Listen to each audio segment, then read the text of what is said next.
Alright, so this video is going to be about how to make fresh pesto, how to make it as quickly and fast and as easy as possible, and even how to store it so that you can enjoy it all year long. So let's see how it came out, Emily.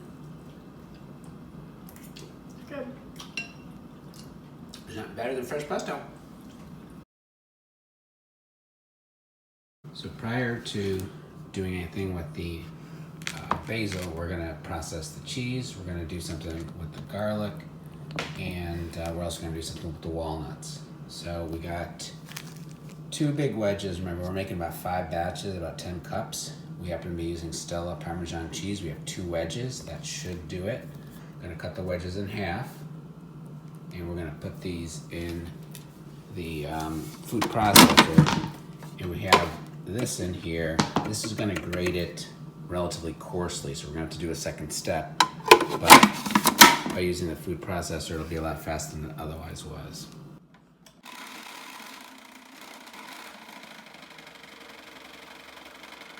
So we take it off.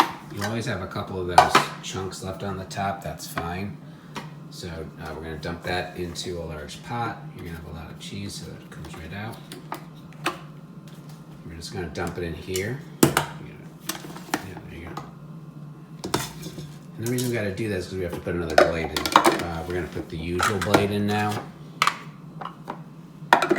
And we're going to put at least half the cheese back in. Now we're going to grind this up until it's the consistency we want. Because if you see it right now, it's way too big.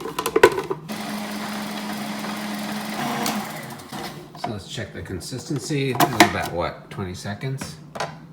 And you can see that that's much more fine. So we're going to put that into a separate bowl, and then we're going to keep going with the rest of this. So our second step is to grind up the walnuts. You can use pine nuts, and we probably actually prefer pine nuts, but they are way more expensive. So we're going to do, again, we're doing 5 batches. We're going to do 3 cups. So this is 1.5 cups. This is 1.5 cups. And then you can open those up and throw them in there, and you want to grind them up so they're pretty fine.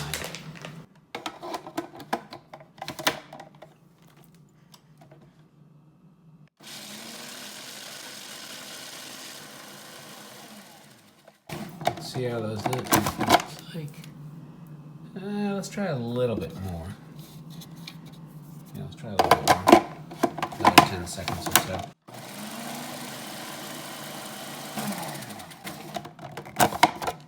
Yeah, it looks pretty good. I have a whole clove of garlic. I need about 10 good-sized cloves, so I'm going to start to peel that. I got garlic cloves. Again, there's definitely more than 10. 6, 8, 10, yeah. I mean, again, each one is a different size. But what we're going to do is to make it a little bit more mellow, we're going to put it on a microwave-safe plate and stick it into the microwave. Try it for about 20 seconds and see how it goes.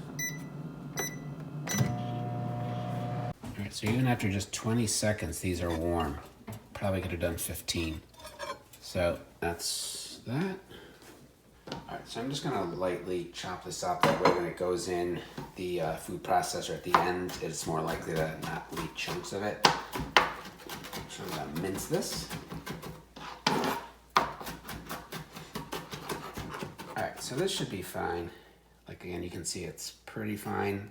When it goes in the food processor, it'll be even better. But now we're going to put that on a plate. So we got, before we even touch the basil, we have cheese ready to go, nuts ready to go, and the garlic ready to go.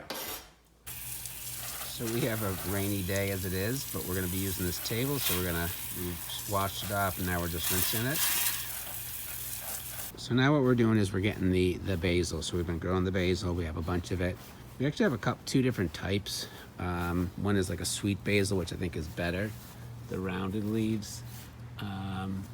Some of these sharper ones I forget what they are, but they'll both work. So some of these are definitely so thick that I can't cut them, so I'm going to use a pocket knife instead. Like that. So again, I'm just taking pretty much the whole plant. The tricky part is I know I need about 10 cups of compacted leaves.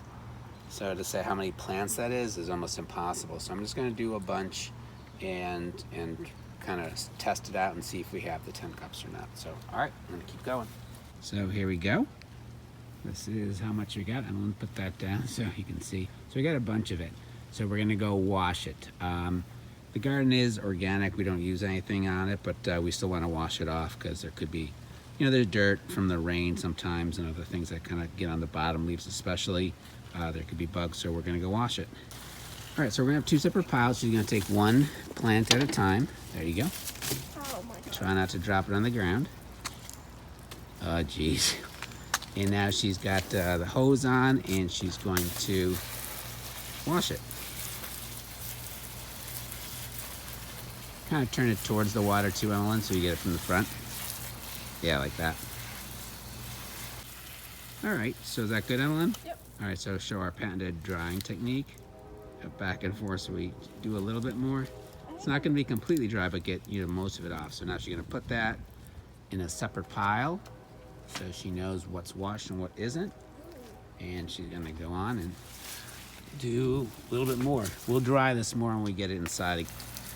All right, so we're on the last one. There's some little random scraggly leaves, but so it took a bit, but it's a relatively fast way to use the hose. So we're gonna carry the basil in using this towel. My daughter asked if I had the towel for her. I said no, it was for the basil, even though she's so wet she doesn't even need a shower. So let's load this up. Oh geez. So again, it's obviously gonna be wet still. Okay, so, and you're gonna lose some leaves, and so, you know, so be it. You don't wanna go crazy. Okay? And then we'll get your nose dry. So we're just drying it off a little bit more. Again, it will not be perfectly dry by any stretch of the imagination, but like the excessive moisture we want out. So it's still quite wet. So I got a second towel, and we'll put that on and dry it off a little bit more. So now kind of the least fun part, we gotta get the leaves off. So what I'll typically do with a big thing like this is take this and then try to kind of strip it and then just snip off the top part. This is done. So here again, take that off and go down. Again, there's gonna be some stems in there still. If it really bothers me, I can take them off, but it doesn't, so, and I'm gonna have to keep doing that. So you can imagine this is gonna take quite some time, but if I do it that way, I don't have to pick each leaf off. So that did not take as long as you might have thought. We'll see what happens, and we might have picked a little too much, because that's a lot of basil in there. So this also is going to need salt and pepper, so I am going to do 1 1/4 teaspoon of pepper, fresh pepper. It's a lot better than the canned stuff, so a bit of grinding to do here, but we'll get there. The other thing you'll need is about 4 to 5 cups of extra virgin olive oil. For the first time, I'm trying this robust one. That's supposed to be for like salads and marinades. I'm sure some people go nuts over which one to use, but we use, so this is one of the cheaper ones. So we are basically ready, and this is what's gonna help make this fast. We have all the basil ready to go, garlic ready to go, salt, nuts, cheese, and pepper. So here's what we're gonna do each time. We've got the food processor. So we're gonna have to pack 2 cups of basil leaves. All right, so Emma's gonna pack it in. So again, she's gonna just take a bunch of it. And again, pack means, you know, not lightly. You can see, like, if you let it go, it almost looks like it's 2 cups, but that's not even close to 2 cups of packed. So that's why that huge kettle may or may not be 2 cups. Okay. And then I'll show you a trick we do, because we've had issues with the leaves. This thing not being able to kind of cut them. So I'm going to show you a little thing that we do that makes it a little bit easier for the food processor to chop up and get that consistency to the pesto that you want. That's 2 cups. Okay, so is that packed in there? I'd do a little bit more. We have a lot, so I wouldn't be too worried about it. While it's in the measuring cup, I'm actually going to chop it a little bit. And I'm doing it in there because, again, I've done this on a cutting board, and it makes a huge mess. I'm really just kind of doing a cross cut, if you can imagine. It's like I'm cutting a pie into 4 slices. That's all I'm doing. It's only going to help us when we go to make it. So, next thing we know, or we need, is 3/4 cup of the virgin olive oil. So we put this in first. So what we're going to do is we're going to do we're going to use the basil first. All right, so we're going to have it on and start putting it in.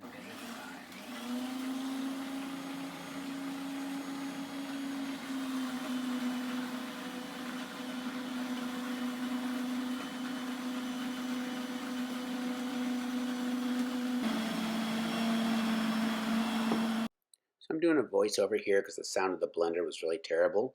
But what we're doing is we're using a 1/4 cup measuring, and we're doing 3/4 cup total of the cheese. And the blender is running this whole time. We're now going to do a total of a 1/2 cup of the nuts. And again, by using the 1/4 cup, we can use this for both the cheese and for the nuts, so that's a little convenient. We're going to put in about 2 garlic cloves. You know, you're kind of eyeballing it. And then we're going to use 1/2 teaspoon of salt, and she's using the 1/4 teaspoon measuring spoon because that way she can now get a 1/4 teaspoon of the pepper without having to get a second measuring implement. So that just goes a little bit faster. And you're just going to let that really blend down until it's a really good consistency, the right consistency. So, if you look at that consistency, that looks good. That's our first batch, and we'll just get, again, what's nice is because we're doing so much, we just want to get most of this out. Like, we're not going to go crazy cleaning it because we're just making another batch. And on the lid, while I was doing that, already is starting to pack that second thing of basil. While she's doing that, I'm going to do the oil, and we're just going to keep going. So after 4 batches, we still have cheese, walnuts, garlic, but no more pesto, or no more basil, I should say. So I got my daughter out there doing some more basil. So we need we think we can get probably another 2 batches, so we need another 4 cups of the basil leaves. All right, so we got a new batch of basil leaves, and so we're going to kind of show you full speed, because once you hit a certain rhythm, you can get going pretty fast here. So Ellen's got that basil going there. She's doing that, and she's chopping it. I'm doing 3/4 cup oil.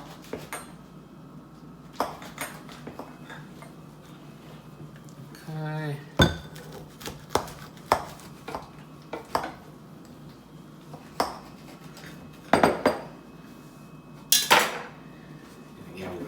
As a team, she's putting a good, 1/2 of that in probably, at least, I would say. Okay. And yeah, we'll see. So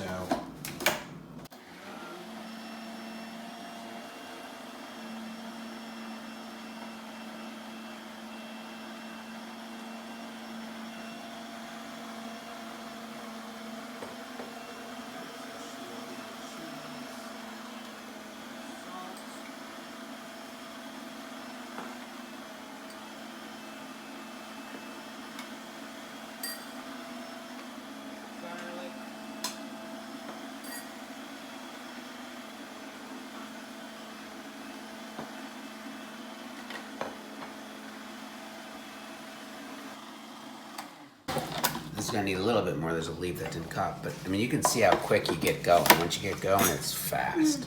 Okay, so here we go. That's our last batch. How is it? Good. Came out good? Mm-hmm. All right, so we're gonna actually mix it all together then, because each batch might be slightly different. So after 6 batches, I thought it was 5, but 6, we have some nuts left.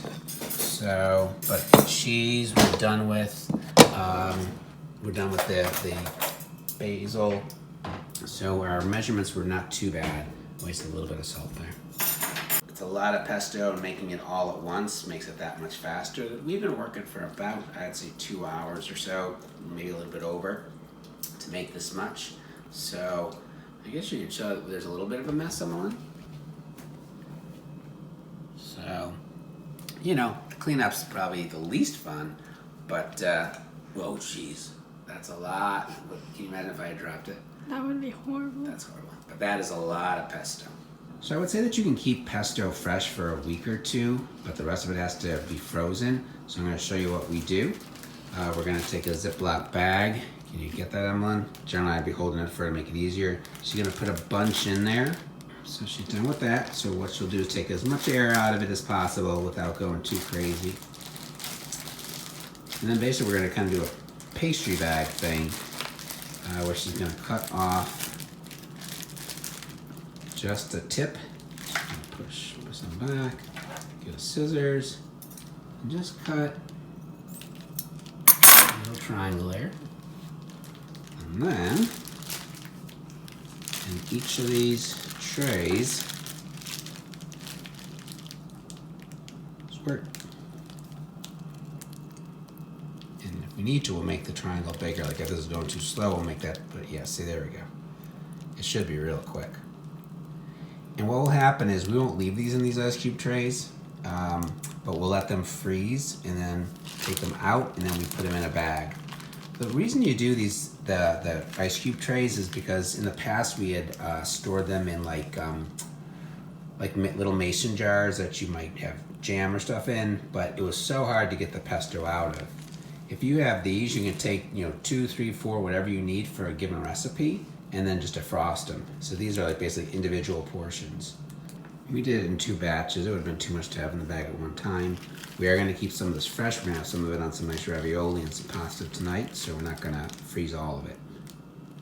All right, so we got the 4 trays. We have actually plenty left, and we're going to put these in the freezer. We're going to try to put them in pretty level. We've made some space. So we should be able to get them all in there. You can always put them on a cookie sheet if you're having a problem keeping them level. We're gonna let those freeze. It'll take at least a couple of hours, I would guess. We'll check back in and we'll see how they look after a couple hours. All right, so it's been a couple of hours. Let's take one out for now, I guess. Do they seem hard? Pretty hard. Can I crack them? Yeah, probably, yeah. So you can twist them, but they generally don't come out as easy as that. You generally got to use like got a butter knife here, and they should pop out. Yeah, just put them on there for now. Okay. And they are now nice little cubes. And then we're gonna store them in a plastic bag in the freezer. And you'll see that they, you try to keep all of them about the same size because then they'll kind of stack up real nice. All right, so we got good teamwork going here. And again, you can see Emily's doing her piece and then I'm stacking these in this bag here. And hopefully you can see with that they're kind of just one after they're stacked up almost. And we'll freeze them like that. That way they take very little room. And we'll probably need a second bag. We won't get these all in there. What's useful about this is that you can open up the bag, take out 1, 2, 3, 4, however many you need for whatever you happen to be making. If you're just making a small pot of pasta, maybe it's 1 or 2. If you're making pesto pizza, which is fantastic, you might need 2 or 3. So it's really super useful, really easy to use. We will freeze these longer, making sure they lay flat, because even though they're frozen, you can tell they're kind of still a bit soft. So even after about 3 hours, you need a little bit of extra time. So, but they came out great. And again, hopefully this will tide us over at least for a year. Emily, good job. Thanks. Yeah.